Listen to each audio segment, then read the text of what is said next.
Future की एक ऐसी दुनिया जहां अदालतों में इंसान नहीं बल्कि एआई जज फैसला सुनाते हैं, और अगर कोई आरोपी 90 मिनट में खुद को बेगुनाह साबित नहीं कर पाया तो उसी पल मशीन उसे जिंदा जलाकर राख कर देती है। कहानी की शुरुआत लॉस एंजलिस से होती है, लेकिन ये वो चमकता हुआ सपनों का शहर नहीं था, बल्कि यहाँ का क्राइम रेट कंट्रोल से बाहर हो चुका था। जेलें अपराधियों से भर चुकी थीं और पुलिस भी हालात संभालने में असफल होती जा रही थी। सड़कों पर अफरा तफरी मची हुई थी, हर कोने से गोलियों की आवाजें सुनाई देती थीं। अमीरी और गरीबी की बढ़ती खाई ने शहर के कई इलाकों को रेड जोन बना दिया था। इसी अराजकता को रोकने के लिए सरकार एक नया सिस्टम लेकर आती है जिसका नाम रखा जाता है मर्सी। लेकिन मर्सी कोई इंसान नहीं थी, बल्कि एक एडवांस कंप्यूटर प्रोग्राम था जो सिर्फ 90 मिनट में फैसला सुना देता था। नियम साफ था, अगर आपको किसी अपराध में पकड़ा गया है तो आपके पास खुद को बेगुनाह साबित करने के लिए सिर्फ 90 मिनट होंगे, और अगर आप असफल रहे तो उसी समय मर्सी आपको मौत की सजा सुना देगी।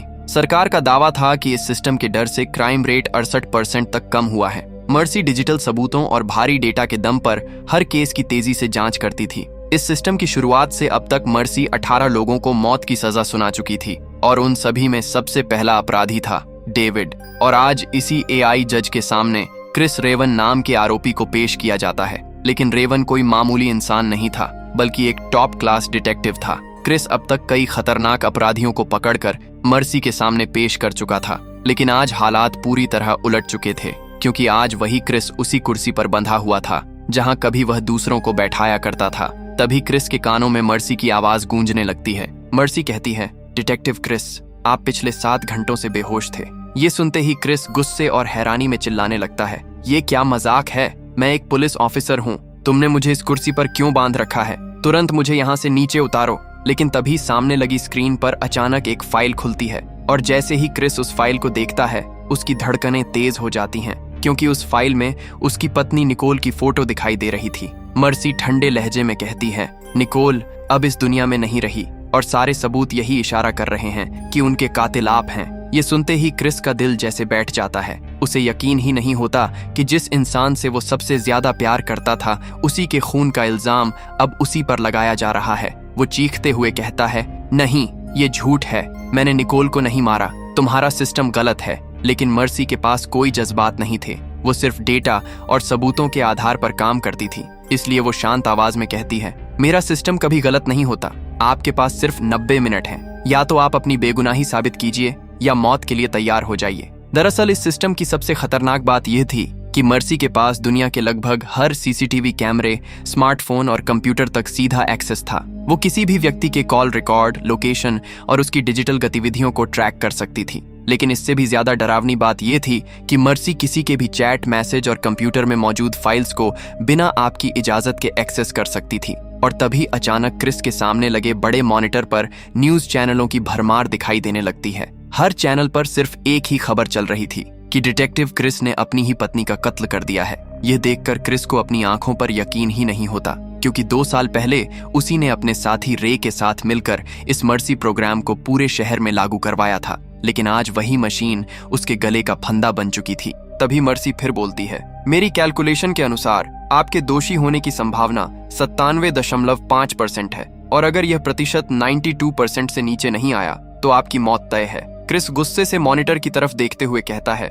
मैं निर्दोष हूँ, मैंने निकोल पर कभी भी गुस्से में हाथ तक नहीं उठाया। लेकिन तभी मर्सी जवाब देती है, मैं पूरी दुनिया के मोबाइल नेटवर्क और प्राइवेट सीसीटीवी को हैक कर सकती हूँ। मेरे पास वो सब कुछ है जो आप छिपाना चाहते हैं। और उसी पल स्क्रीन पर एक वीडियो चलने लगता है जिसमें दिखाई देता है कि उस दिन क्रिस गुस्से में अपने घर पहुंचता है और निकोल से उसकी जोरदार बहस शुरू हो जाती है। और करीब 26 मिनट बाद क्रिस गुस्से में घर से बाहर निकल जाता है। लेकिन कुछ देर बाद उनकी बेटी घर पहुंचती है तो उसकी चीख से पूरा घर गूंज उठता है, क्योंकि उसके सामने उसकी माँ की लाश पड़ी हुई थी। इसलिए वो कांपते हुए तुरंत पुलिस को कॉल कर देती है। मर्सी आगे क्रिस को बताती है कि क्राइम डेटा के अनुसार निकोल को एक राइट हैंड वाले आदमी ने इतनी जोर से चाकू मारा कि उसकी रीढ़ की हड्डी टूट गई और उसका लीवर फट गया। और हैरानी की बात यह है कि आप भी राइट हैंडी हैं। इसके बाद दूसरी फुटेज दिखाई जाती है। उसमें क्रिस एक बार में बैठा लगातार शराब पी रहा होता है। वो इतना ज्यादा नशे में था कि वो पुलिस पर भी हमला कर देता है, इसलिए उसे गिरफ्तार कर लिया जाता है।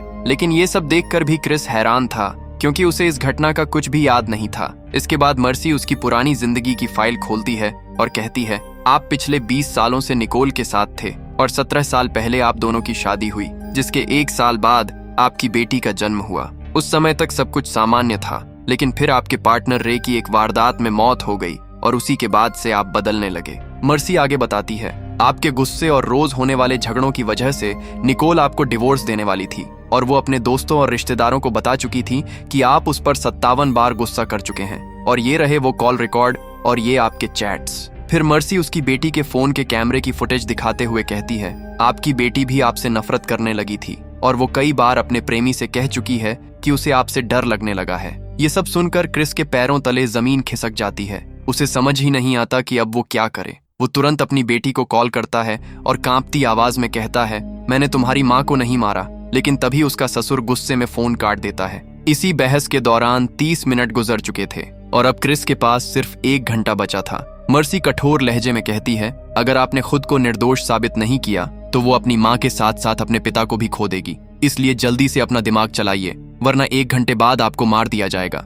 ये सुनकर क्रिस की आंखों में आंसू आ जाते हैं, क्योंकि वो मरना नहीं चाहता था। इसीलिए वो तुरंत अपनी नई पार्टनर जैकलिन को कॉल करता है, जो इस समय क्राइम सीन पर ही खड़ी थी। क्रिस कहता है, अपने फोन का कैमरा ऑन करो और मुझे कमरे का हर एक कोना दिखाओ। जैकलिन फोन घुमाती है और उसी समय मर्सी उस लाइव फुटेज को एक 3D होलोग्राम में बदल देती है। अब पूरा क्राइम सीन क्रिस के सामने हवा में तैर रहा था। वो हर चीज को झूम करके ध्यान से देखने लगता है, लेकिन हैरानी की बात यह थी कि हर सबूत उसी की तरफ इशारा कर रहा था। फिर वो मर्सी से कहता है, निकोल की कॉल हिस्ट्री निकालो और देखो क्या कोई ऐसा नंबर है जो पहले कभी नहीं दिखा। मर्सी तुरंत स्क्रीन पर सारे नंबर दिखा देती है। ज्यादातर नंबर जान पहचान के लोगों के थे, लेकिन उनमें एक नंबर ऐसा था जो लॉस एंजलिस के रेड जोन से आया था। क्रिस कहता है, इसे अभी ट्रेस करो। लेकिन जैसे ही मर्सी उस नंबर पर कॉल करती है, सामने वाला मर्सी का नाम सुनते ही फोन काट देता है। मर्सी कहती है, सब्जेक्ट ने कॉल डिस्कनेक्ट कर दी है और ये एक सस्पिशियस एक्टिविटी है, इसलिए इस एक सबूत से आपकी मौत का खतरा 97.5% से घटकर 96.7% हो गया है। ये सुनकर क्रिस को थोड़ी उम्मीद मिलती है, लेकिन मौत अभी भी उसके सिर पर खड़ी थी। उधर जैकलिन तुरंत अपनी फ्यूचरिस्टिक बाइक स्टार्ट करती है और उस मिस्टीरियस कॉलर के पास पहुंच जाती है। वो पुलिस को देखकर भागने की कोशिश करता है, लेकिन काफी भाग दौड़ के बाद पुलिस उसे पकड़ लेती है। मर्सी बताती है, इसका नाम पैट्रिक है और ये पेशे से एक शेफ है जो चाकू चलाने में माहिर है। ये सुनकर क्रिस को लगता है कि शायद असली कातिल मिल गया है, क्योंकि निकोल का कत्ल भी चाकू से ही हुआ था। लेकिन जब जैकलिन उससे पूछताछ करती है तो पैट्रिक डर के मारे रोते हुए कहता है, मैं इसलिए भागा क्योंकि मुझे पता चला कि निकोल मारी गई है, इसलिए मैं घबरा गया था कि कहीं उसकी मौत का इल्जाम मुझ पर ना आ जाए, क्योंकि हमारा कई महीनों से अफेयर चल रहा था। ये सुनते ही क्रिस का कलेजा फट जाता है, क्योंकि जिस इंसान से वो सबसे ज्यादा प्यार करता था वही उसे धोखा दे रही थी। पैट्रिक आगे बताता है कि रे की मौत के बाद क्रिस बहुत बदल गया था, इसलिए निकोल हमेशा मुझसे कहती थी कि क्रिस हर रात शराब पीकर देर से घर आता है और घर का माहौल दिन ब दिन खराब होता जा रहा है। लेकिन फिर पैट्रिक कहता है, मैंने निकोल को नहीं मारा, क्योंकि जिस समय उसका कत्ल हुआ मैं रेस्टोरेंट में काम कर रहा था, चाहो तो वहां के CCTV देख लो। मर्सी तुरंत निकोल की मौत का समय और पैट्रिक के रेस्टोरेंट में मौजूद होने का समय मिलाती है, तो पता चलता है कि कत्ल के समय वो सच में रेस्टोरेंट में ही था। तभी मर्सी कहती है कि नया डेटा एनालाइज हो चुका है और पैट्रिक के निर्दोष साबित होने के बाद अब आपके कातिल होने की संभावना बढ़कर 98% हो गई है, क्योंकि जब आपको अपनी पत्नी के अफेयर के बारे में पता चला तो आपने गुस्से में आकर उसकी हत्या कर दी। ये सुनते ही क्रिस अंदर से पूरी तरह टूट जाता है। अब उसके पास कहने के लिए कुछ भी नहीं बचा था। वो भारी आवाज में कहता है, हाँ, मैं एक शराबी हूँ और रे की मौत ने मुझे पागल कर दिया था। उसी वजह से मैंने निकोल और अपनी बेटी को बहुत दुख दी, लेकिन अपने परिवार की खातिर मैंने 1 साल पहले शराब पीना छोड़ दिया था। फिर भी मैं अपने दोस्त रे को कभी नहीं भूल पाया, क्योंकि जिस दिन वो मरा था उस दिन हम एक हिट एंड रन केस की जांच कर रहे थे। तभी उस कार वाले ने अचानक रे पर गोली चला दी और फिर कार से उसे कुचल दिया। क्रिस ने बताया कि मैंने उस आदमी को पकड़ने की कोशिश की, लेकिन जब तक एम्बुलेंस वहां पहुंचती तब तक मेरे दोस्त की मौत हो चुकी थी, लेकिन वो कातिल भाग निकला। फिर वो गुस्से में मर्सी से कहता है, क्या तुम जानती हो, जब मैंने उस गुनहगार को पकड़कर कानून के हवाले किया तो कोर्ट ने केवल जुर्माना लेकर उसे निर्दोष साबित करके एक कातिल को खुली सड़कों पर घूमने के लिए छोड़ दिया। और यही बात मुझे हमेशा अंदर से खाती रही कि काश उस दिन मैंने उसे वहीं खत्म कर दिया होता। और उसी गम को भूलने के लिए मैंने फिर से शराब पीना शुरू कर दिया। और आज सुबह मैं ऑफिस से घर लौटा सिर्फ इसलिए क्योंकि मेरी कार में रखी शराब की बोतल गायब थी और मुझे पूरा यकीन था कि वो बोतल निकोल ने ही फेंकी होगी। इसलिए मैं घर वापस आया और हमारे बीच बहुत झगड़ा हुआ। इतना ज्यादा कि मुझे याद भी नहीं कि मैंने वहां क्या किया। शायद उसने मुझे अपने अफेयर के बारे में बता दिया होगा और मैंने ही गुस्से में उसे मार दिया होगा, लेकिन सच कहूं मुझे कुछ भी याद नहीं है। ये कहते हुए क्रिस पूरी तरह टूट जाता है, लेकिन मर्सी, जो एक ठंडे दिमाग से काम करने वाली मशीन है, वो शांत आवाज में कहती है, डिटेक्टिव, इतनी जल्दी हार मत मानिए। आपकी याददाश्त इस समय धुंधली है, लेकिन इसका मतलब ये नहीं कि आपने ही कत्ल किया है। अभी भी आपके पास 40 मिनट बचे हैं, उनका इस्तेमाल कीजिए। फिर मर्सी आगे कहती है, हालांकि अभी भी आपके कातिल होने की संभावना इतनी ज्यादा है कि मैं आपको इसी समय मौत की सजा दे सकती हूँ, लेकिन अगर आप वैसे भी मरने वाले हैं तो क्या तुम मरने से पहले अपनी पत्नी के असली कातिल का पता नहीं लगाना चाहेंगे? ये सुनकर क्रिस एक पल के लिए हैरान रह जाता है कि एक मशीन उसे हौसला दे रही है। फिर वो तेजी से सोचने लगता है और उसे पैट्रिक की कही हुई एक बात याद आती है कि निकोल अपने ऑफिस के काम को लेकर बहुत परेशान थी। इसलिए वो तुरंत मर्सी से कहता है, पैट्रिक को कॉल लगाओ। तब क्रिस को पैट्रिक से पता चलता है कि उसकी पत्नी जिस केमिकल कंपनी में काम करती थी, वहाँ कोई हर महीने कंपनी से केमिकल चोरी कर रहा था। ये सुनते ही क्रिस तुरंत मर्सी को कमांड देता है, निकोल के सारे कलीग्स की लिस्ट दिखाओ। मर्सी तुरंत स्क्रीन पर 25 लोगों की लिस्ट दिखा देती है। फिर क्रिस पूछता है, क्या इनमें से किसी की कार आज सुबह मेरी गली के सीसीटीवी कैमरे में दिखाई दी? मर्सी चेक करके जवाब देती है, नहीं, इनमें से किसी की भी नहीं। अब क्रिस का दिमाग और ज्यादा उलझ जाता है। तभी उसे एक धुंधली सी बात याद आती है कि 2 दिन पहले उनके घर पर एक पार्टी हुई थी जिसमें निकोल के ऑफिस के कई लोग आए थे। क्रिस कहता है, मर्सी, क्या ऐसा हो सकता है कि कोई उस पार्टी वाले दिन ही घर में छुप गया हो और 2 दिन से वहीं छुपकर मेरे घर से निकलने का इंतजार कर रहा हो? तभी स्क्रीन पर रेड लाइट ब्लिंक करती है और मर्सी कहती है,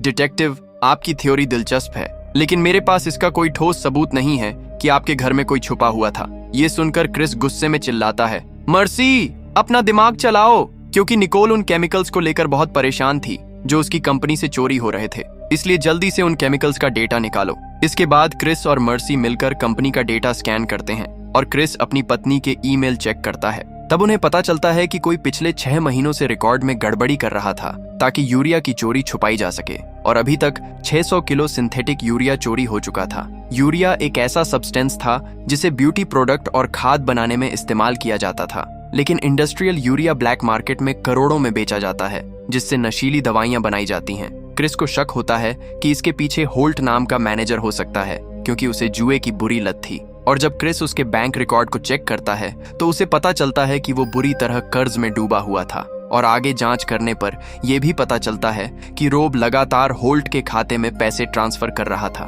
तभी क्रिस कहता है, यही आदमी निकोल को रास्ते से हटाना चाहता था, क्योंकि निकोल उसका पर्दाफाश करने वाली थी। ये सुनते ही मौत का मीटर 98% से गिरकर 94.7% हो जाता है, लेकिन मर्सी कहती है, आप अभी भी 92% से ऊपर हैं, इसलिए हमें होल्ट से बात करनी होगी। क्रिस तुरंत होल्ट को कॉल करता है और सख्त आवाज में कहता है, अगर तुम्हें अपनी जान प्यारी है तो सारी सच्चाई बता दो, वरना मर्सी कोर्ट की जज मेडॉक्स तुम्हें अगले 5 मिनट में मौत की सजा सुना देगी। ये सुनते ही होल्ट डर के मारे रोने लगता है और कहता है, मैंने निकोल को नहीं मारा। सच तो ये है कि रोब ही केमिकल चोरी कर रहा था। मैंने और निकोल ने उसे पकड़ लिया था, लेकिन रोब ने मुझे धमकाया और मेरे खाते में पैसे भी भेजे ताकि अगर कुछ गलत हो जाए तो वो मुझे भी फंसा सके। इसलिए मर्सी के आदेश पर पुलिस तुरंत रोब के घर पर छापा मारती है, पर वहां न तो रोब मिलता है और न ही कोई नशे का सामान, लेकिन पुलिस को रोब के बचपन की एक आधी फटी हुई तस्वीर मिल जाती है। क्रिस कहता है, जज मेडॉक्स, जल्दी से इस फोटो का दूसरा हिस्सा ढूंढो।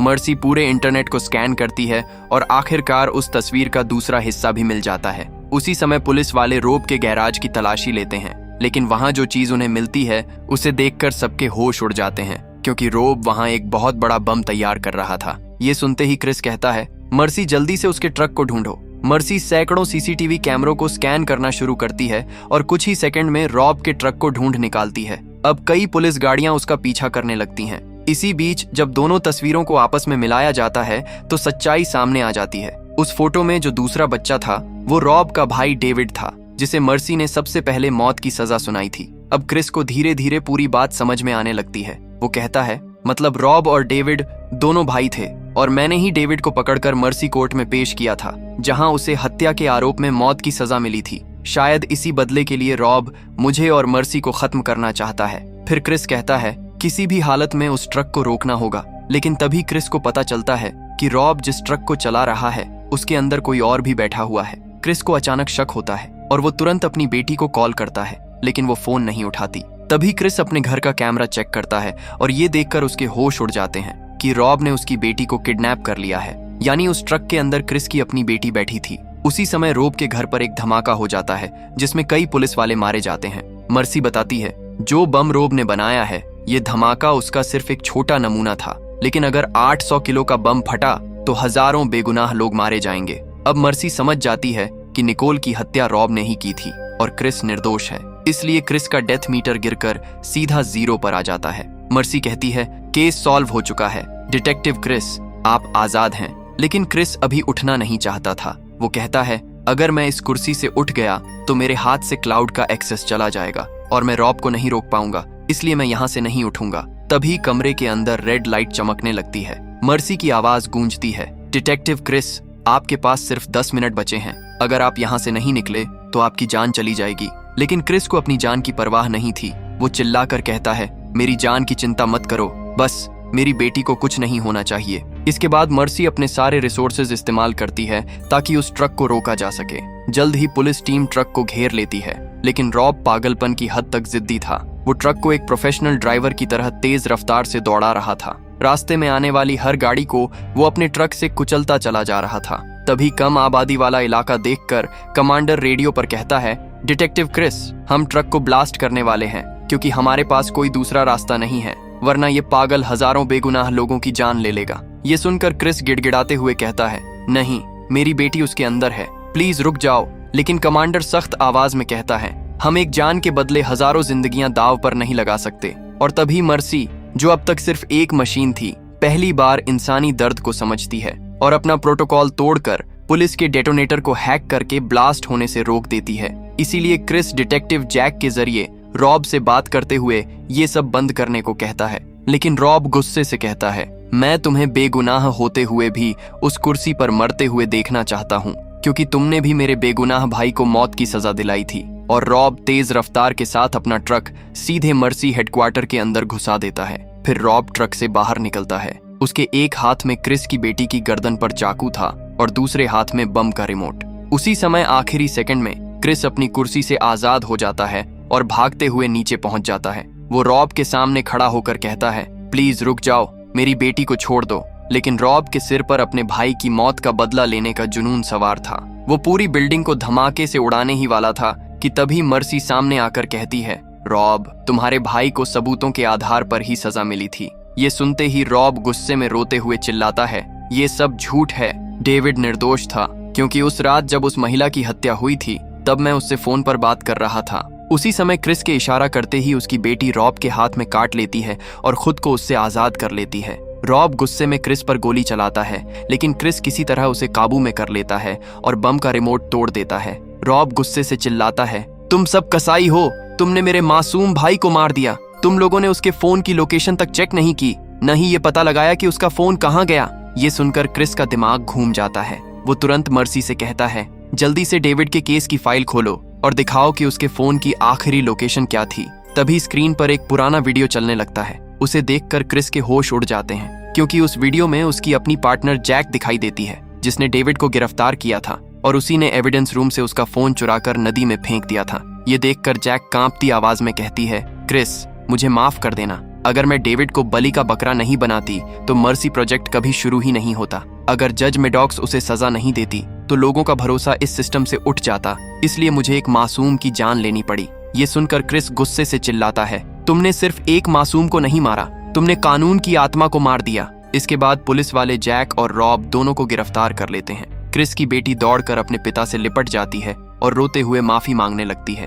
तभी जज मेडॉक्स कहती है, मेरे एक गलत फैसले की वजह से कई जिंदगियां बर्बाद हो गईं। क्रिस शांत आवाज में जवाब देता है, गलतियां इंसानों से भी होती हैं और एआई से भी। फर्क सिर्फ इतना है कि हम उनसे सीखते हैं। और इसी के साथ इस मूवी की कहानी खत्म हो जाती है। दोस्तों, आपको इस मूवी की स्टोरी कैसी लगी कमेंट में जरूर बताना। और अगर आपको मेरी एक्सप्लेनेशन पसंद आई हो तो वीडियो को लाइक करें और चैनल को सब्सक्राइब करना मत भूलना।